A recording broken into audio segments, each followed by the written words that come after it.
Bien, Alejandro Coruglis es precisamente quien nos acompaña en este momento. Él es asesor de Panama Port Company, está con nosotros esta mañana y hay mucho de qué hablar de este tema que entró en suspenso o en una especie de paréntesis durante estos días de carnaval, como muchos otros temas de interés nacional.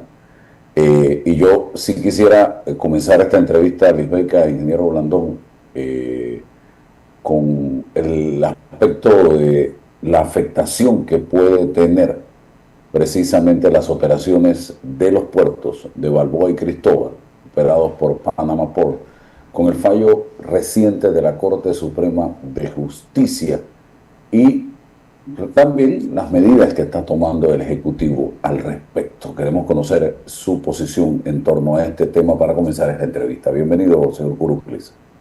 Muchas gracias, Álvaro, por esta entrevista y la oportunidad de explicar a tu estimada audiencia la situación grave que está pasando por los puertos de Balboa y Cristóbal y que se puede agravar más, pero todavía estamos a tiempo de que se tomen medidas paliativas.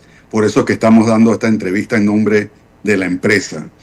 La situación, como se sabe, es que hubo un fallo de la Corte Suprema de Justicia, de la cual solo sabemos por un comunicado de prensa que salió una noche a las 10 de la noche en forma extraordinaria a esa hora, y no hemos tenido acceso a dicho fallo. Nuestros abogados fueron a la corte, no se les brindó el fallo, solo sabemos lo que dice el comunicado de prensa, que es que el contrato y las enmiendas de Panama Ports ha sido declarado inconstitucional después de 30 años, después de 7 gobiernos que han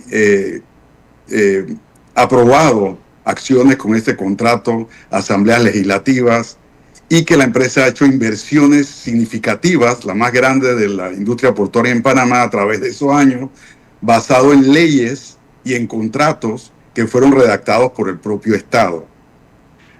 Debido a esto, tanto Panama Ports como la casa matriz C.K. Hutchison han interpuesto arbitrajes internacionales para defender sus derechos. Esa es una situación. Obviamente la empresa no está de acuerdo con ese fallo, pero estamos conscientes de que el Ejecutivo tiene que acatar ese fallo. Ahora bien, ¿cómo se acata ese fallo? Hay discrecionalidad. El único fallo similar al de Panama Ports que la Corte ha emitido en su historia es el fallo sobre la minera. En el caso de la minera, que también su contrato después de muchos años fue declarado inconstitucional, y a pesar que hay una ley que prohíbe la minería abierta, el gobierno, y son 2 gobiernos, han actuado con mucha cautela ante esta situación. Han entablado conversaciones con dicha empresa, la cual todavía se encuentra en sus instalaciones, con sus equipos y sus inversiones, dándole mantenimiento, mientras se llega a algún tipo de arreglo. Y gracias a esa situación tenemos entendido que, por ejemplo, han puesto en pausa arbitrajes internacionales. Nos parece que esta es una forma responsable del Ejecutivo de actuar ante una decisión de la Corte Suprema tan grave. No obstante... Permítame interrumpirlo, sí, por porque favor. Me quedé con todavía ustedes no han tenido acceso al fallo de la Corte Suprema de Justicia oficialmente, o sea que ese fallo no está en firme todavía.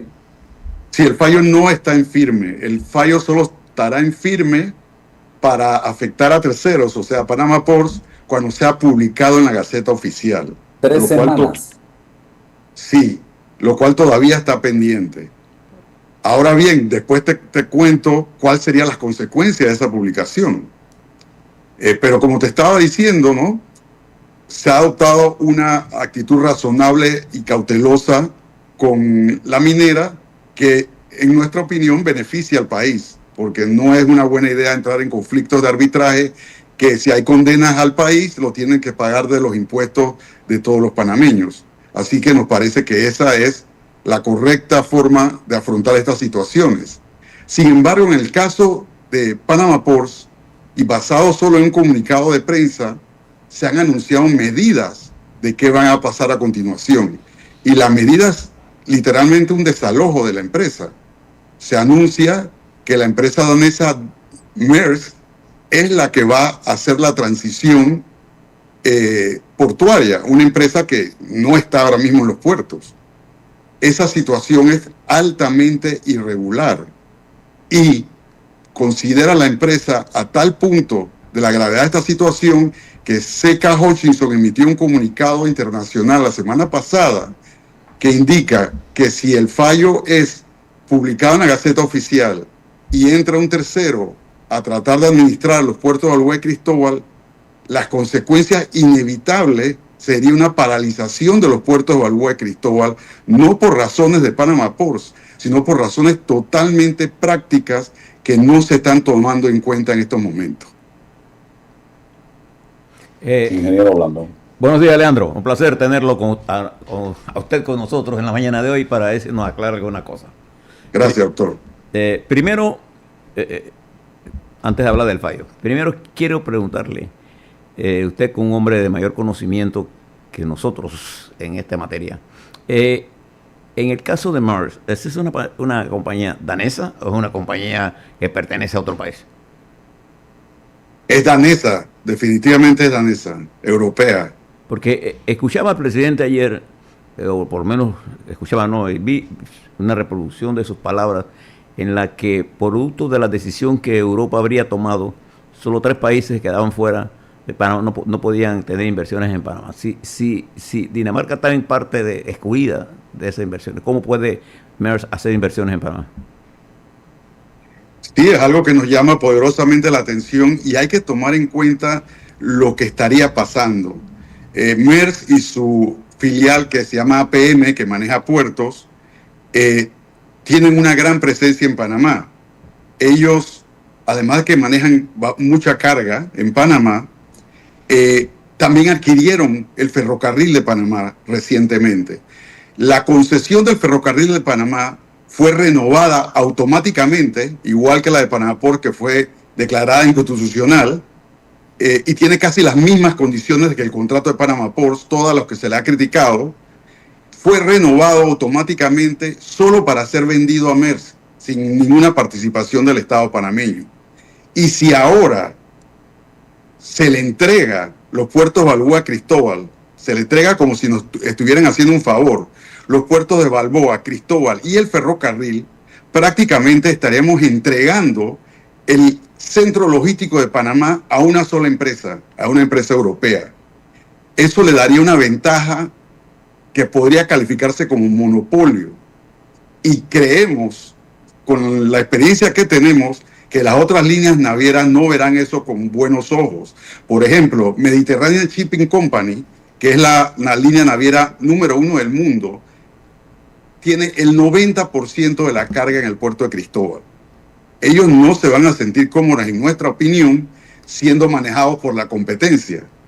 Y eso puede traer a un país como Panamá, que no tiene carga propia, sino que es una carga de transbordo, que significa que las líneas navieras deciden si hacen escala en Panamá o si no en otro país, puede hacer que carga se vaya de Panamá ante ese monopolio evidente de una sola compañía.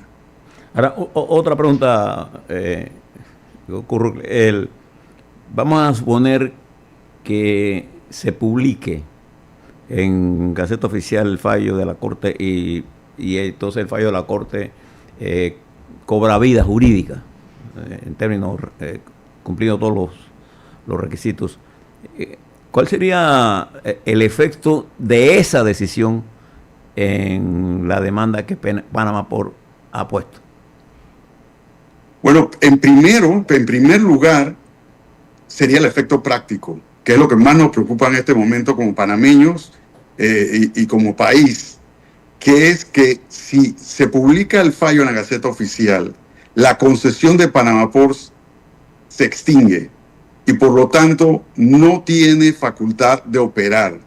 No puede mover sus grúas, su equipo, su personal, su sistema operativo. No puede funcionar porque sería ilegal. Y además, los seguros no cubrirían esa operación. Esa sería una consecuencia inmediata. Y si más aún se pretende que entre Maersk a hacer funcionar el puerto, se está subestimando esa situación en el sentido de que esto no es como un carro de que uno le entrega la llave a otro. Todos los equipos del puerto, las grúas pórticas, que son 38 entre los dos puertos, las grúas de patio, que son 75, más de 200 otros equipos adentro, más de 180 chasis, los colaboradores que siguen trabajando para Panama Ports, estos equipos especialmente son propiedad privada y no pueden ser utilizados por terceros, ya que no estarían asegurados. Entonces no se podrían utilizar a la fuerza, sería algo inédito, lo cual pues paralizaría los puertos de Balboa y Cristóbal.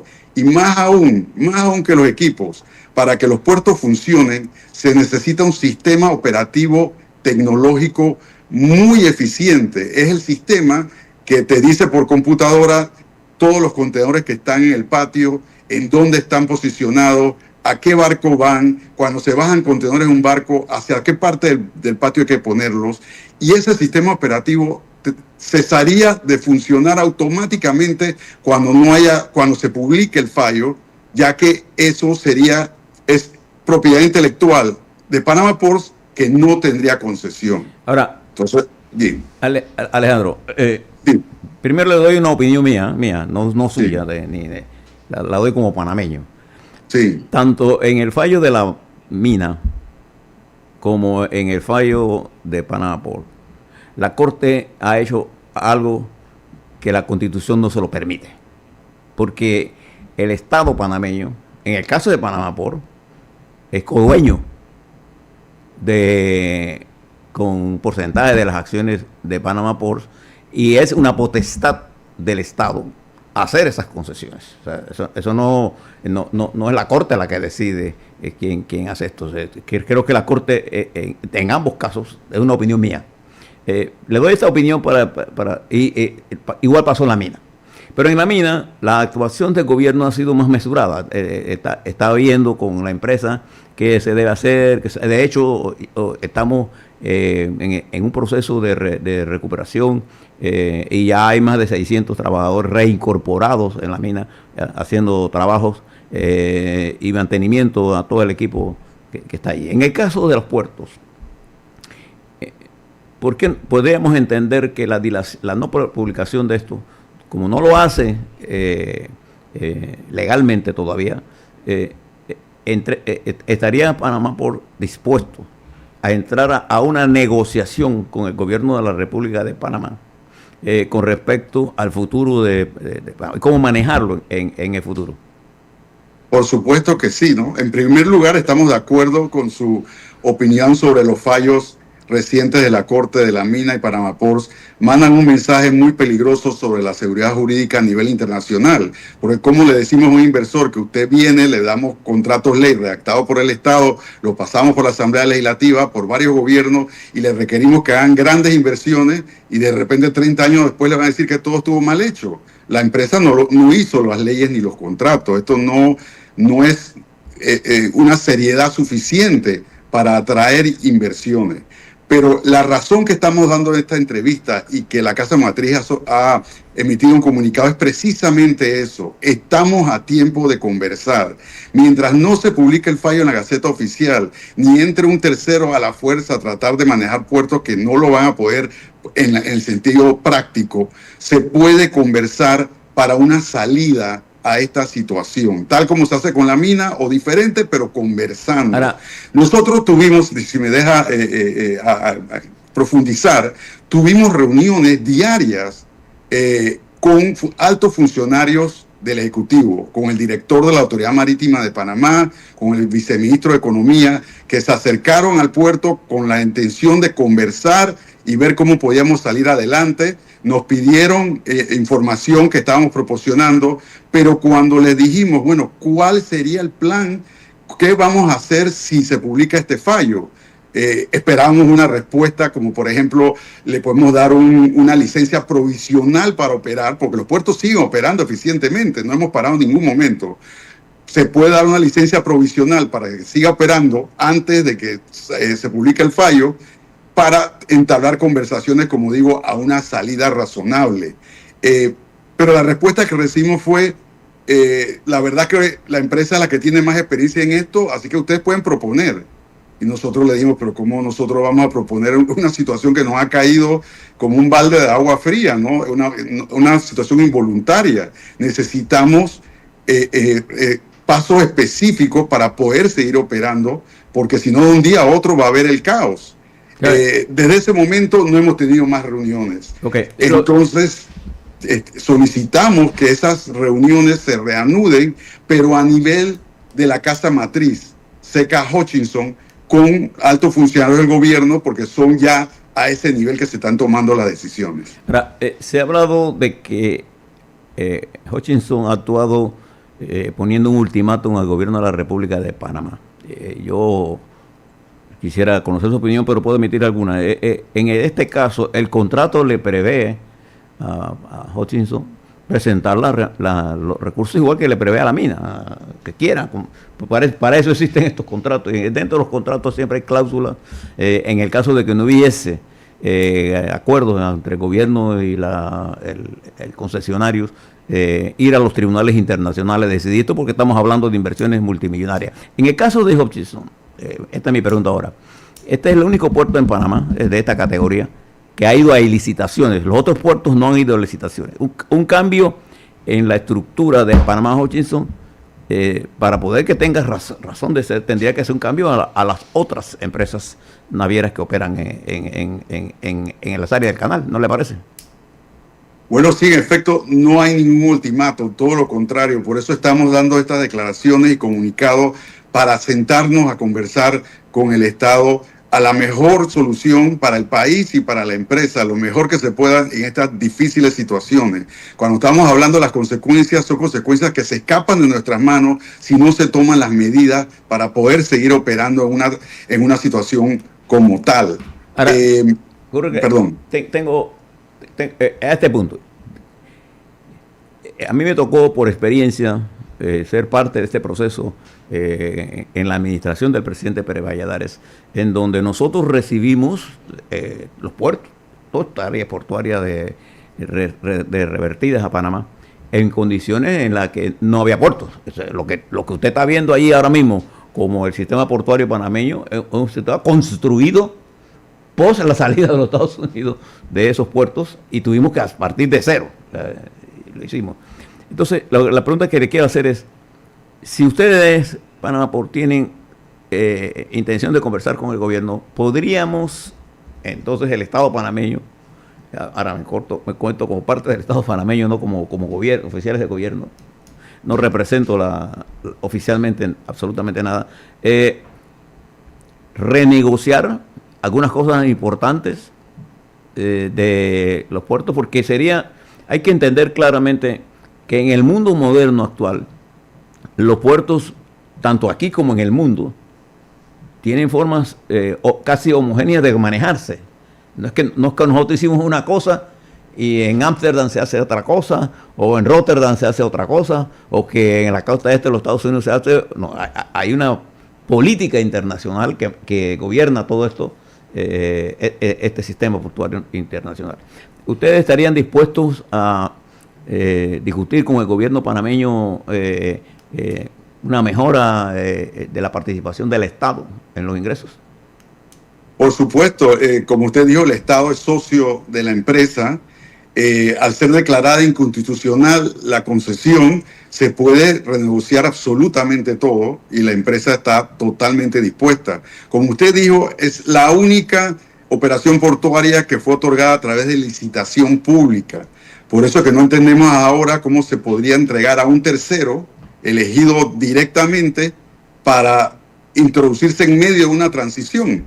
No vemos lo práctico o lo razonable de eso. Lo razonable es sentarse con la empresa para conversar todos los temas están sobre la mesa.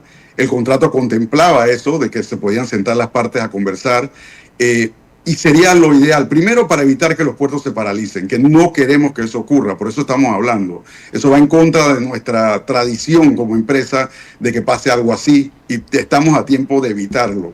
Eso es lo primero que hay que enfocarse. Pero lo otro definitivamente es que conversando se puede llegar a muchas soluciones. Hay un espectro de soluciones y no hay que ignorar que un arbitraje internacional, que tengo que entendido que es por 2.000 millones de balboas, si la empresa sale adelante, sale beneficiada con ese arbitraje, eso tendría que ser pagado por los impuestos de Panamá. Eso no es algo que la empresa ni yo como panameño quiero que ocurra. Entonces, ¿por qué no sentarnos a conversar tal como se hizo con la mina?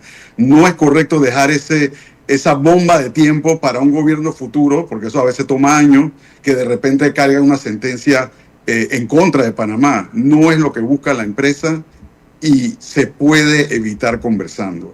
Sí, Alejandro, escuchando todo lo que usted está planteando en este momento, el nuevo contrato o la renovación, la continuación del contrato estaba contemplado en el contrato inicial y eso todos lo sabemos. Solo tenía que cumplir con algunos mecanismos y pasar por Contraloría a través de una especie de audito que tenía que hacer de cumplimiento de la Contraloría y ser aprobado por la Junta Directiva de la Autoridad Marítima de Panamá y luego, me imagino, por el gabinete del presidente en ese momento, Laurentino Cortizo. Hoy hay un fallo que ustedes desconocen el contenido porque no ha sido publicado, y el país entero, porque no ha sido publicado en Gaceta Oficial. Y hasta que ese fallo no sea publicado en Gaceta, no tiene vida, no cobra vida. Y así lo vimos con el caso de la mina, que no se publicó, por lo tanto, en principio, un fallo que hubo, por lo tanto no tuvo efectos jurídicos.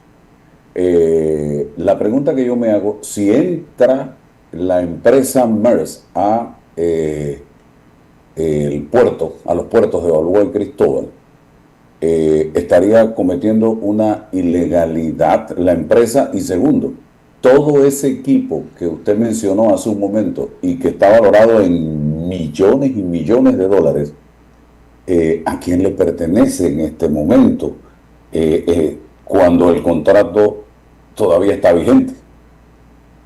Bueno, eso está claro. La propiedad es privada y pertenece al inversionista, a C.K. Hutchison y Panama Ports Company. Eso está claro en el contrato. El país es dueño de los puertos de Balboa y Cristóbal, eso hay que dejarlo muy claro. Es dueño de la tierra, es dueño del muelle, pero de todos los equipos que son necesarios para operar el puerto, no es dueño. Por eso se hizo la inversión por parte de la empresa privada. Y por eso, aunque Maersk sea autorizado a entrar al puerto, no sabemos en base a qué fundamento legal, pero si es autorizada prácticamente de dedo a administrar los puertos, no puede tomar posesión de equipos y de sistemas operativos que son propiedad privada, especialmente porque no estarían asegurados ninguno de esos equipos. Los equipos no están asegurados si el dueño no es el que los opera. Entonces, cualquier accidente, cualquier daño a la carga, cualquier pérdida de vida humana, está, como quien dice, a la suerte. Eso no es serio ni posible. Por eso es que estamos expresando que no entendemos lo que se ha dicho públicamente que se quiere hacer y solicitamos que haya una mesa de conversación entre C.K. Hutchison y los representantes del Ejecutivo para buscar una solución razonable a esta decisión de la Corte. Y todo lo que tiene que ver con los años de servicio de los trabajadores, ¿quién asume esa responsabilidad en este momento? Porque eso está dentro de las interrogantes. Aquí hay mucho dinero de por medio, muchos años de servicio de los trabajadores que han laborado con Panama Port durante todo este tiempo. Gracias por esa pregunta, Álvaro, porque es lo más importante. El colaborador panameño que tiene muchos años allí trabajando, que tiene muchos derechos adquiridos, ¿qué va a pasar con ellos? El gobierno y la ministra de Trabajo que se apersonó ella a los puertos ha expresado que va a mantener los trabajos de los panameños y sus beneficios, eso lo vemos como positivo, pero en la práctica eso no es tan sencillo.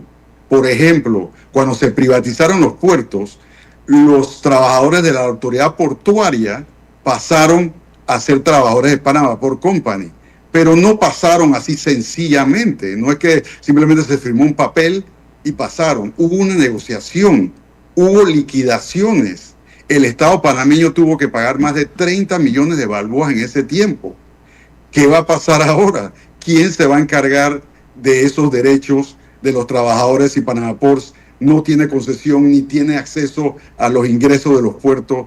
¿Qué va a pasar? O sea, pasar a otro empleador sin saber qué ha pasado con sus derechos anteriores, pasa a otro empleador que está transitoriamente en el puerto, porque supuestamente MERS entra transitoriamente. Entonces después se hace una licitación y vuelven a pasar a otro. O sea, eso es una inestabilidad inexplicable y consideramos que hay que evitarlo. ¿Cuántos trabajadores hay en la planilla de Panama Port? Porque hay otras empresas que le prestan servicio a Panama Port. En efecto, directos hay 1.500 trabajadores de Panama Ports. Hay muchos otros terceros y también hay que hacer énfasis de que hay muchos terceros suplidores que tienen negocios con Panama Ports, tienen contratos para que los puertos funcionen. Son más de 1.000 contratos que existen. Entonces, ¿qué va a pasar con ellos? Porque entra un tercero, van a funcionar sin contrato o tratar de hacer contratos a la carrera con cada uno. Muy peligroso tomar este tipo de medidas en vez de tomarlos con la empresa que ahora mismo está en el puerto, Panama Ports, que los puertos están funcionando, y sentarse a conversar para encontrar una salida, una renegociación, lo que sea más conveniente para las partes. Hay un punto que yo quisiera señalarle, Álvaro, a nuestra audiencia. Cuando hablamos del problema de los seguros, este es un problema bastante serio, porque ninguna compañía que usa carga y que pasa por los puertos estaría dispuesta a venir a Panamá si nosotros no tenemos los seguros correspondientes que le vean a ellos, le den certeza de que en Panamá, si pasase algún accidente, tenemos cómo responder. Pero este es un problema de los seguros que es un problema bastante complejo. Pero si por alguna razón el gobierno decidiera que y en la corte se actualiza todo esto y se hace legal lo que para mí, desde el punto de vista constitucional, no es legal. Para mí, yo leo la Constitución. Para mí la Constitución es el marco conceptual que se debe tener. Yo creo que hay que culturizar a los panameños. El sistema terciario de tercerización que usan los puertos en Panamá es el mismo sistema que usan los mayores los puertos en el mundo. Le hablo de Rotterdam, le hablo de los puertos en los Estados Unidos mismos, en Asia. Es un problema que forma parte de la eficiencia con que históricamente ha venido desarrollándose el sistema portuario mundial. No hablo de la República de Panamá. Y que además también es importante recordar a los panameños que en el contrato, en los contratos que se hizo, los contratos que revisa la contabilidad, revisa que se cumplió o no con esto. Pero eso no hace que eso se declare ilegal o no. Porque lo que ese contrato dice, si hay algún problema, entonces se dice y se resolvería, se resuelve entre las partes. ¿Quiénes son las partes? El Estado y la compañía concesionaria. ¿Así? Entonces, yo lo que te quiero preguntar es esto. Aquí se ha corrido el rumor de que hay un ultimátum de Panama Port, y entiendo que muchas de estas informaciones proceden de comunicaciones que no tienen la veracidad de los hechos que están ocurriendo. Creo que el gobierno le ha presentado a la empresa la posibilidad de llegar a un acuerdo, y yo pienso que el acuerdo es la mejor forma de resolver este problema, porque habría que tomar también en cuenta a las otras empresas en todo esto. O sea, si yo miro esto, y no veo el conjunto, lo que estoy es creando un problema potencial. Sí, aclaro nuevamente, no hay ningún ultimátum, que no se malinterprete mis palabras ni otros comunicados anteriores, todo lo contrario. Estamos preocupados y estamos totalmente convencidos de que se puede llegar a un acuerdo con el Ejecutivo y que todas las condiciones están sobre la mesa, no estamos cerrados absolutamente a nada. Sí, y tenemos el compromiso de continuar operando los puertos mientras nos sea permitido. O sea, si el Estado nos da una licencia provisional, mientras conversa, se seguirá operando. Lo único que se está diciendo es que si sale el fallo y no hay ningún tipo de acuerdo, ¿cómo vamos a operar nosotros o MERS o quien sea? Estamos a tiempo de evitar precisamente que ocurra algún tipo de incidente, de paralización en los puertos. No queremos que ocurra. Estamos haciendo todo lo posible para que no ocurra, porque escapa a nuestras manos que eso ocurra si no hay ningún tipo de acuerdo y se elimina la concesión. Entonces, sentémonos a conversar. Creo que usted dijo algo anteriormente, se desconoce cómo nació este contrato.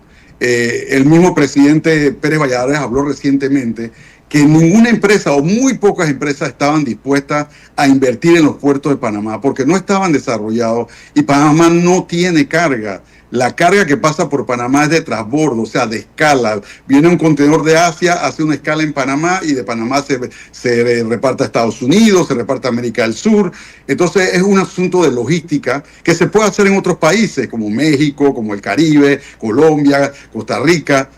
Pero gracias al riesgo que tuvo la empresa Panama Ports de invertir miles de millones y desarrollar estos puertos, la carga vino a Panamá y ahora está en Panamá. Y claro, ahora que está todo invertido, de repente viene una línea naviera y dice, no, dámelo a mí, yo lo puedo manejar. Claro, después que se hizo la inversión. Eso no nos parece serio. Lo serio sería conversar entre las partes y llegar a un acuerdo razonable. Eso es lo que se quiere. La transición, ¿qué implicaría una transición de darse cumpliendo las reglas del juego? ¿Qué implicaría? Bueno, es difícil hablar las reglas del juego porque este tipo de fallo no es un procedimiento normal en los países que tienen inversiones portuarias. Usualmente se espera que la concesión termine y entonces se hace una transición. No es que una corte intervenga y no diga que es que hubo incumplimiento, porque no se ha dicho que hubo incumplimiento. Se ha dicho que todo lo que se ha hecho es inconstitucional en el contrato, independientemente de lo que haya hecho la empresa. Entonces, esa es una situación inédita. ¿Cómo nosotros veríamos un procedimiento razonable? Es como le digo, otorgar una licencia temporal de operación a Panama Ports, no a MERS, a Panama Ports que está ahí para que los puertos sigan funcionando mientras se conversa con el Estado, ya sea la renovación de un nuevo contrato o ya sea porque el Ejecutivo no lo quiera, una salida razonable que tome en cuenta las inversiones que se han hecho. Aquí hemos visto dos fallos de la Corte Suprema de Justicia declarando inconstitucional el tema de la mina primero, ahora el tema de los puertos de Balboa y Cristóbal. Y en los dos ha estado de por medio los representantes del Estado panameño. ¿Eso significa que tenemos gente gobernando que viola la Constitución? No, yo estoy en desacuerdo con eso. Le lo digo como abogado. A mí me parece que esos contratos que se hicieron en el tiempo del presidente Pérez Valladares fueron contratos hechos a luces largas y trajeron grandes inversiones en el país. Ojalá hubieran más contratos que atraigan a otras empresas que vengan a Panamá a invertir miles de millones. Eso crea trabajo. No, pero qué casualidad que después de eso no se han dado. Alejandro, me refiero al mensaje que mandan estos fallos, de que tenemos gente que viola la Constitución, o sea, gobernando. No, exacto. Yo me refería a que los contratos, en mi opinión, fueron bien hechos. No considero que magistrados que son expertos en leyes afecten industrias sin realmente conocer a fondo cómo funcionan. Y eso es lo que ha pasado y es el mensaje que se manda al extranjero. Al declarar inconstitucional estos contratos no fueron firmados por particulares, fueron firmados por gente representando al Estado panameño y por la empresa. O sea, si se violó la Constitución, quienes lo firmaron por parte del Estado también están violando la Constitución. Es que no solo lo firmaron, el Estado es el que redacta esos contratos y son aprobados por leyes que son los legisladores los que lo aprueban. La empresa no es que llega y dice, bueno, yo quiero hacer la ley a mi medida. Es realmente uno se tiene que ajustar al Estado soberano, que es lo que exige. Entonces, se está dando el Estado un tiro en el pie en estos arbitrajes y no me parece sano para el país y hay que advertirlo para que no siga pasando, porque van a ser los ciudadanos los que van a cargar lo que vamos a cargar con el peso de estas decisiones de declarar inconstitucionales después de muchas décadas contratos en cuales se han basado inversiones multimillonarias. Alejandro, cuando comenzamos este proceso bajo la administración del presidente Pérez Valladares, no solamente se negoció con Panama Ports, nosotros logramos como país, ¿no?, que Evergreen, que tenía su disposición de establecer su puerto en Jamaica, lo convencimos y lo traímos a Panamá. Y posteriormente vino PCA, una de las compañías más grandes del mundo de lo que es Singapur. O sea, hemos hecho un gran esfuerzo en este momento. Yo lo que quiero hacer un llamado tanto a la compañía que representa usted como al gobierno panameño, que pensando con luces largas busquemos un proceso de negociación. Y le digo por qué. Nosotros, Álvaro, hace un par de días salimos al mercado mundial y exitosamente el Ministerio de Economía y Finanzas logró colocar 2.995, voy a usar una cifra redonda, 3.000 millones de dólares para refinanciar nuestra deuda pública. Estos son financiamientos para entender la deuda pública, para refinanciar la deuda pública, y logramos con ese refinanciamiento obtener una rebaja de los intereses de 204 millones aproximadamente. Fue una salida exitosa de la República de Panamá. Introducir elementos de inestabilidad financiera para la República de Panamá en un momento tan crucial en el mundo, a mí me parece una política de demasiado riesgo tomarla. Me parece más correcto buscar una solución negociada tanto en el problema minero como en el problema de los puertos, porque aducir que la Contraloría tenía que ver con que el audito de la Contraloría no fue pasado por la Asamblea porque no tenía por qué pasar, en primer lugar. Y segundo, porque los contratos portuarios son proyectos de ley. Son proyectos de ley. Eso no está en manos son obligaciones del Estado. Quien quiera que sea el Estado representado en ese momento. Y no fue el presidente Mulino el que tomó esta decisión, fue la Corte Suprema de Justicia. Eso es lo que quiere dejarle claro a nuestra audiencia, que la inestabilidad de estas decisiones podrían tener un efecto muy malo contra nuestra capacidad de enfrentarle nuestro sistema financiero, porque este financiamiento de la deuda no resuelve el problema de los ingresos y egresos del gobierno de la República de Panamá. Y si le añadimos una salida como este tipo, que crea este problema en Panamá, estaríamos mandando un mensaje totalmente equivocado al mundo. Sí, estamos de acuerdo. Precisamente esta decisión de la Corte pone en entredicho todos los otros controles de los operadores portuarios, porque son similares. El ferrocarril, los puertos que se van a licitar, ¿cómo se le va a dar seguridad jurídica a ellos si lo más fuerte que puede proporcionar un Estado para dar tranquilidad es un contrato ley? Pero si un contrato ley puede ser declarado inconstitucional en cualquier momento y tiene efecto retroactivo, no hay seguridad jurídica. Por eso yo creo que es una gran oportunidad para el gobierno del presidente Mulino, lo digo muy respetuosamente, llegar a un acuerdo con la empresa C.K. Hutchison y Panama Ports para así demostrarle al mundo que a pesar de que haya algún tipo de fallo, a pesar de que haya algún tipo de controversia entre las inversionistas y el Estado panameño, siempre habrá una solución conversada y no a la fuerza.